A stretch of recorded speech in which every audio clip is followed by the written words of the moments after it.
Welcome, fellow watchers, to Off the Cuff. In this series, I give an overview of a movie or a show, then conclude with my thoughts on said episode. I give zero spoilers for future installments. I only reference material that happens during or before this overview. Hello again, fellow watchers. Herein lies my recap of Season 2, Episode 1, When She Was Bad. Summer break is about to end. Willow and Xander are walking together at night in the cemetery, and what do you know?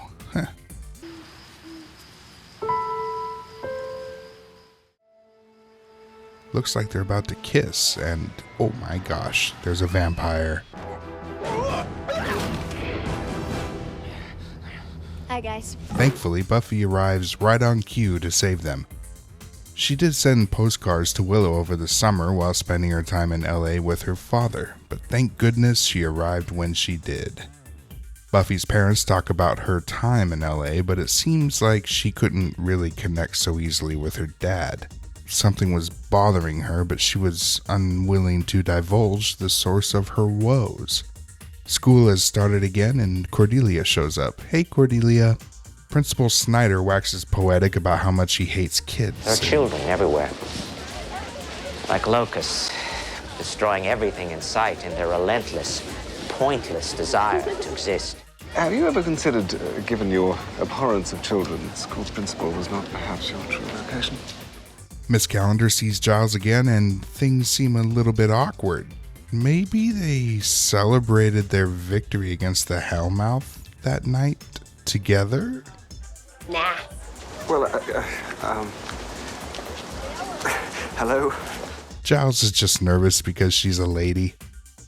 Finally, the gang is together again. Buffy is a little too eager to start her training again and seems way more aggressive than needed for simple training.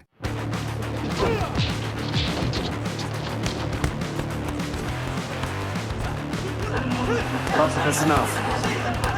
Buffy! Cut to a mysterious location in an abandoned building, and a vampire is preaching like a preacher. Oh, so there's now a devout following for Colin, the Anointed One. He stands there like he has a head cold, which I just got over recently. Buffy seems off to everyone, but she insists that she's fine. It's one of those I'm fine kind of comments that obviously mean the opposite of that. Buffy then has a nightmare that she's attacked by Giles. I mean, I've killed you once, it shouldn't be too difficult to do it again. What? Only for the face to be pulled off, revealing the Master. She wakes up, and there's Angel sitting in front of the window, watching her sleep. That's romantic. He's there to tell her something dangerous is afoot, and Buffy tells him that she can handle it herself. It's kind of like things reverted back to episode 5 or something. So anyway, Angel tells her the Anointed One is lurking about somewhere close by. But the scene doesn't end without a little bit of melancholy. I missed you. I missed you. So there's potential hope between the two of them. On the way to school, Buffy's mom is bothered by Buffy's odd behavior, but she doesn't press too hard to get at the root of her problem, not for now at least. School has started again and Cordelia shows up. Hey Cordelia. Cordelia talks with Willow and Xander in front of other people in the school. That's impressive. But she asks about any demons being fought, and Xander and Willow are like, you should kind of keep that on the down low and don't bring it out in public. To her credit, Cordelia admits that she hasn't told anyone about that night, nor about Buffy. Buffy insults Cordelia in a way that none of the gang has really seen before. So, your secret's safe with me. You won't tell anyone that I'm the Slayer, and I won't tell anyone you're a moron. What's up with her? A direct insult. It's not like Buffy. Cut to the Bronze with more music being plugged. This time, I just pray that there's different music.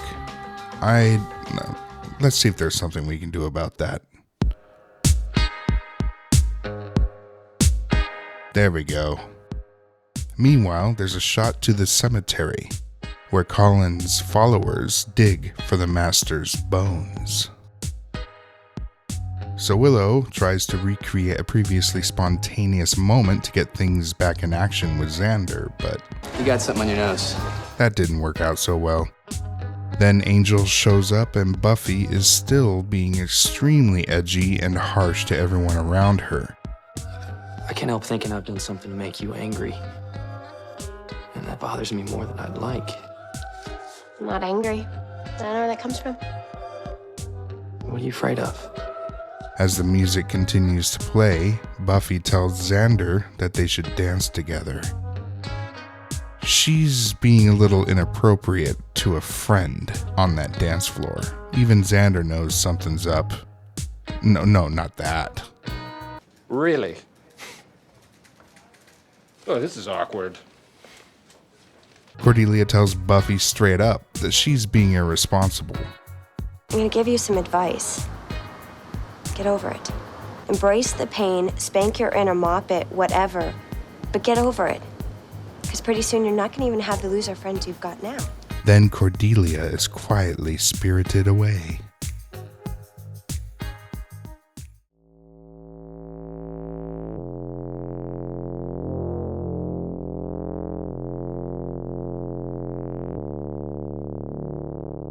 Giles assumes the cult are going to try and resurrect the Master. He's never known of that spell ever being successful, but they require the one that was closest to the Master as part of the sacrifice to bring him back. Buffy thinks that means it's her because they both killed each other, which makes them very close. Giles believes it's misinterpreted. The spell actually needs those who were physically nearest to him at his death to be used as a sacrifice to bring him back. Well, is there anything on when the ceremony might take? This is Cordelia's. Come to the bronze before it opens, or we make her a meal. Buffy goes after the vampire cult, but it was a ploy to get her away, so the vampire cultists can steal away Miss Calendar, Giles, and Willow. Xander is left in the library, beaten and angry. What happened? Vampires. The ones you can handle yourself. He can't believe how awful Buffy is being to everyone. I don't know what your problem is, what your issues are, but as of now, I officially don't care. And he also gets really ballsy, just like he did with Angel when he tried to save Buffy herself. How can I say this clearly? If they hurt Willow, I'll kill you. Why did they take them and not you? Cut to Giles, Willow, Miss Calendar, and Cordelia, and they're all hanging upside down like Batman and Robin, right over the Master's bones. One more time. Where are they? Buffy tortures a vampire to find out where they are.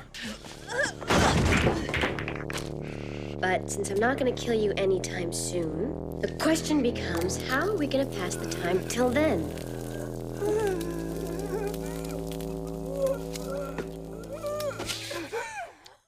Ooh, yeah, that's kind of dark. I wonder how Angel feels about giving her that necklace now. Buffy says she'll distract the vampires while the gang is trying to get saved. Buffy's overly aggressive and dangerously cavalier with her fighting tactics, but she kills them all, and even burns the preacher vampire to death.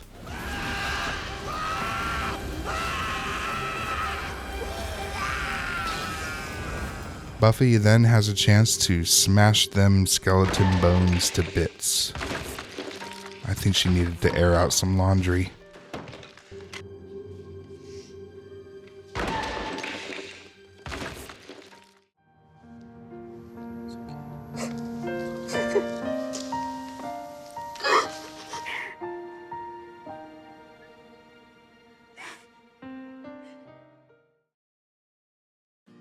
Back to school the next day, Buffy sits down with Willow in class. Maybe she got those demons out of her now.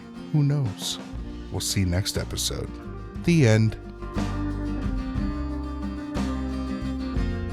Honestly, I respect the show's ambition for starting out season 2 by tackling another difficult topic, post-traumatic stress disorder.